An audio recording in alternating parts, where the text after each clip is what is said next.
অইন কথা বাদ দিয়ক তেখেতে মোৰ ওচৰতে এবাৰ টকা খুজিছিল মই মন্ত্ৰী থাকোঁতে মোক টকা খুজিছিল ইলেকশ্যন খেলিব পইচা লাগে দাদা ককাইদেউৰ কথা পাতিব মই বোলো কোন ককাইদেউ বোলো অখিল গগৈৰ কথা পাতিব আপোনাৰ লগত মই বোলো দিয়ক ক'লে দাদা এই এনেকৈ ইলেকশ্যন আহিছেনে আপুনি মোক অলপমান হেৰি কৰিব আৰু এটা সংখ্যাও কৈছিলোঁ মই সংখ্যাটো নকওঁ বাৰু Akhil Gogoi is a disruptive person মই বিধানসভাত কেতিয়াবা মই এনেকুৱা লাগে যে এই মানুহজনে কিয় কাৰণে এটা যিকোনো এটা প্লেটফৰ্মৰ এটা সম্ভ্ৰম থাকে এটা মৰ্যাদা থাকে এই সম্ভ্ৰম আৰু মৰ্যাদা সম্পূৰ্ণভাৱে ধূলিসাৎ কৰি একমাত্ৰ টিআৰবিৰ কাৰণে ইমানটো কিয় জুপিয়াই থাকে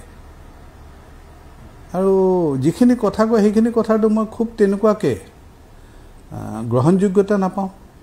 আৰু কণ্ট্ৰাডিক্টৰী গোটেই কাম কাজখিনি এইপিনে সাম্যবাদৰ কথা কয় ইপিনে তিনি গগৈৰ কথা কয় এইটো কেনেকুৱা ধৰণৰ হ'ল